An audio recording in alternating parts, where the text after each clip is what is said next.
Assalamualaikum warahmatullahi wabarakatuh. Bismillah walhamdulillah. Wassalatu wassalamu ala rasulillah. Wa ala alihi wa ashabihi wa man nasarahu wa wala. Muslimin muslimat yang dirahmati Allah. Untuk seri kali ini kita bicarakan pula mengenai satu tajuk yang kita sebut, yaitu mengenai konsep salam. Ucapan salam yang kita sering sebut Assalamualaikum warahmatullahi. Karena mungkin saya merasakan bahawa masih ramai di kalangan kita yang belum memahami konsep salam yang sebenarnya. Sama ada di segi pengucapannya, pengertiannya, maupun di segi pelaksanaannya.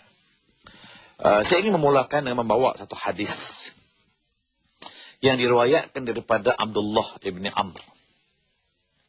Katanya, seorang lelaki datang menghadap Rasulullah sallallahu alaihi wasallam. Lalu dia bertanya Rasulullah. Dia kata, "Ya Rasulullah, ayyul Islam khair?" Dia tanya Rasulullah, "Ayyul Islam khair?" Apakah Islam itu perkara yang paling baik? Apa Islam ini perkara atau benda yang baik? Lalu Nabi jawab, qala Rasul sallallahu alaihi wasallam, tut'imut ta'am wa taqra'us salam ala man ta'rif wa man lam ta'rif. Yang bermaksud, dalam Islam ni ada dua benda yang baik, kata Rasulullah. Yaitu yang pertama, tut'imut ta'am, buat makan jamu orang, yang kita istilahkan dengan kenuri. Sama ada termasak di rumah kita, panggil orang makan, ataupun kita bawa orang pergi tempat makan. Yang penting, jamu bagi orang makan. Itu dia kata konsepnya tut'imut ta'am. Dan yang keduanya ialah taqra'us salam, ataupun tafsya. Dalam riwayat lain menyebut tafsya'us salam. Ucaplah salam. Berilah salam. Ala man ta'rif wa man lam ta'rif. Sama orang itu kamu kenal, ataupun kamu tak kenal. Sadaqah Rasulullah. Muslimin muslimat yang dirahmati Allah.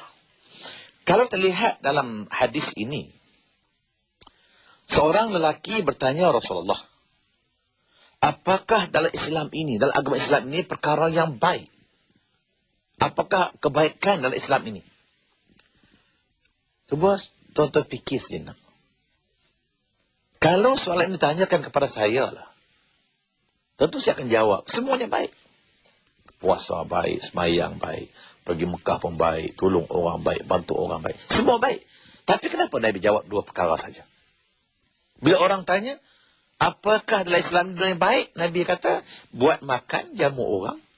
Dan yang keduanya beri salam. Sebenarnya, tuan-tuan, bila mana kita memaham hadis ini, yang pertama sekali dilihat, siapa yang bertanya? Kerana Rasulullah sallallahu alaihi wasallam ini seorang rasul. Seorang Nabi yang mendapat wahyu daripada Allah Subhanahu Wa Taala. Sebab itu baginda Rasulullah, dia tahu siapa yang bertanya ini. Siapa yang bertanya, kenapa dia bertanya, apa tujuan dia bertanya. Sebab itu dilihat dalam hadis-hadis Rasulullah. Bila kita kumpulkan hadis-hadis mengenai asilah wa ajwibah. Hadis-hadis yang menyentuh soal dan jawab. Contohnya, pernah seorang sahabat bertanya Nabi, "Ya Rasulullah, ayyul kabair?" Apakah Rasulullah sallallahu alaihi wasallam? Nabi kata, minum arak. Kenapa Nabi jawab minum arak saja? Sebab berkemungkinan orang yang bertanya itu adalah peminum arak. Sebab itu Nabi jawab minum arak. Pernah di ketika yang lain, orang lain bertanya, "Ya Rasulullah, apakah Rasulullah sallallahu alaihi wasallam?" Soalan yang sama. Tapi Nabi jawab jawapan yang lain. Jawapannya, durhaka kedua ibu bapa. Berkemungkinan orang yang bertanya itu pernah mendurhakai kedua ibu bapanya. Dan pernah diriwayatkan yang ketiganya, orang lain pula bertanya, ayyul kabair? Apakah Rasulullah Islam? Maka Nabi jawab, berzina. Berkemungkinan orang yang bertanya itu adalah orang yang berzina. Sampai cerita salam ini. Kenapa bila seorang lelaki bertanya Rasulullah, apakah perkara dalam Islam yang baik? Lalu Nabi jawab, buat makan, jamu orang. Yang keduanya berilah salam. Kenapa? Berkemungkinan orang yang bertanya itu, orang yang dah semayang, yang dah puasa, yang dah tak buat jahat, tapi masih ada kekurangan pada dia, iaitu dia tak pernah buat kenduri, tak pernah jamu orang makan, dan malah benar nak ucap salam. Berkemungkinan.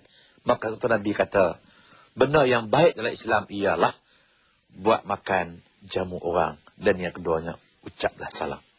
Baik. Bila mana kita kata ucap salam ini, konsep salam ini, apa itu salam? Salam digunakan dengan satu perkataan dikatakan at-tahiyyah. Quran menggunakan perkataan at-tahiyyah. Satu ucapan penghormatan. Ucapan yang kita sering sebut. Yang kita sebut iaitu Assalamualaikum. Ataupun Assalamualaikum warahmatullah.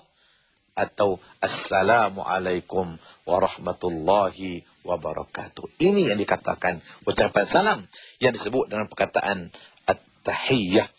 Kerana ia merupakan satu ucapan penghormatan. Menghormati orang. Bila mana kita beri salam, Assalamualaikum, artinya kita hormat orang itu. Dan yang kedua, ia memberi pengertian yang kita ini sentiasa mendoakan kesejahteraan untuk orang lain. Kebaikan untuk orang lain. Kebahagiaan untuk orang lain. Sama seperti mana kita nak kita bahagia, samalah kita nak orang lain bahagia. Seperti mana kita nak kita selamat, kita sejahtera, samalah kita nak orang lain supaya dia juga selamat dan sejahtera. Inilah yang dikatakan konsep ataupun ucapan tahiyyah ataupun ucapan salam yang dikenaki oleh Allah seperti dalam firman Al-Quran. Dan insya-Allah kita akan terangkan sampai ini tentang pelaksanaannya dan pengucapannya.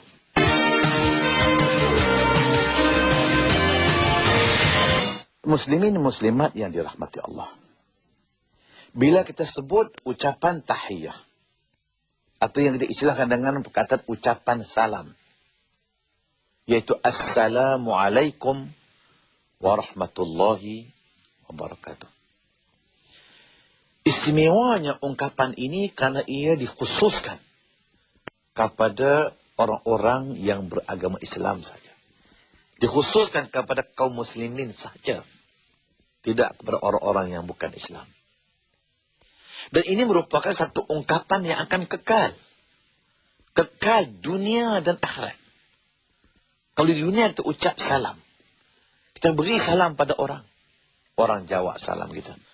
Dan ucapan yang sama kekal sampai hari akhirat. Bahkan pengundi-pengundi syurga. Seperti mana yang Allah firman Al-Quran contohnya.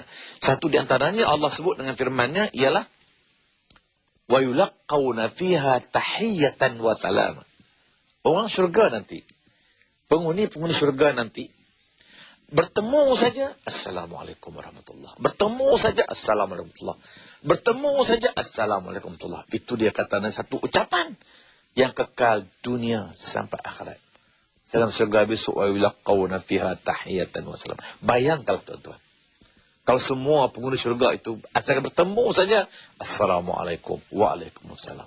Assalamualaikum waalaikumsalam. Artinya dalam syurga yang ada hanya ucapan-ucapan kesejahteraan, ucapan-ucapan keselamatan, ucapan-ucapan yang melambangkan kesejahteraan dan kesuksesan. Ini dikatakan ucapan tahiyyah dunia dan akhirat. Dan yang kedua disebut dalam Al-Quran firman Allah Subhanahu wa taala, a'udzubillahi minasyaitonir rajim, illa qilan salaman salama. Tidak ada ucapan dalam syurga nanti mengupat orang tak ada, mengata orang tak ada, kutuk orang tak ada, fitnah orang tak ada. Yang ada illa qilan salaman salam. Mereka hanya ucapan salam. Orang ni beri salam, orang ni jawab salam. Orang ni beri salam, orang tu jawab salam. Ini katakan keistimewaan ungkapan Assalamualaikum warahmatullahi wabarakatuh. Yang kedua, bila mana cakap segi hukum, mungkin seperti mana yang tuan-tuan sudah maklum bahawa ucapan salam ini, kalau terlihat dari segi hukumnya, memberi salam adalah sunat. Memberi itu sunat. Tapi menjawab salam adalah wajib. Kalau terlihat dalam konsep hukum, tidak ada satu hukum di mana perkara yang sunat lebih baik daripada yang wajib. Melainkan ucapan salam saja. Ucapan salam satu-satunya perbuatan, pertuturan yang memberi salam itu sunat, menjawab salam itu wajib, tetapi yang memberi lebih baik daripada yang menjawab. Sedangkan yang memberi itu sunat. Yang menjawab itu wajib. Tetapi hukum mengatakan orang yang memberi salam, yang melakukan betul sunnah itu, dianggap lebih baik daripada orang yang menjawab salam, walaupun hukumnya adalah wajib. Kita lihat dalam surah, misalnya An-Nisa. Dalam surah An-Nisa ayat 86. Kalau tak silap saya, ayat 86. Allah berfirman, A'udzubillahi minasyaitonirrajim. Wa idza huyyitum bitahiyyatin fahayyu bi ahsana minha aw rudduha. Sadaqallahul azim. Yang bermaksud, apabila kamu diberi satu ucapan penghormatan, itu sepakat para ulama tafsir mengatakan, maksud ucapan penghormatan ini ialah Assalamualaikum.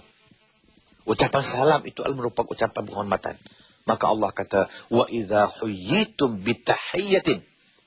Bila orang beri kamu satu ucapan penghormatan, fahayyu bi ahsani minha. Maka jawab balik ucapan penghormatan itu bi ahsana minha, dengan cara yang lebih baik. Au rudduha, atau memadailah sekadar kamu menjawab saja. Maknanya, bila orang beri salam, kita kena jawab. Jawab dengan cara yang lebih baik, ataupun mesti jawab. Walaupun dengan cara yang lebih baik. Persoalannya, kalau sekiranya yang memberi salam itu orang yang bukan Islam, maka kita sebut saja aurduha, kita jawab juga. Tapi kita jawab tidak sama seperti kita jawab pada orang-orang Islam yang beri salam. Sebab itu kadang-kadang di hari ini kita dapati orang-orang yang bukan Islam, dia fasih melafazkan salam. Dia sudah pandai beri salam. Contohnya kita dengan orang-orang yang bukan Islam bagi Assalamualaikum. Kalau kita pasti yang dia bukan Islam, sedangkan dia beri salam, maka Nabi ajar kita bagaimana menjawabnya, yaitu alaikum. Kita jawab alaikum saja. Itu maknanya Allah kata, au rudduha. Jawab juga. Dia kata Assalamualaikum. Waalaikum. Habis. Itu mana jawab saja.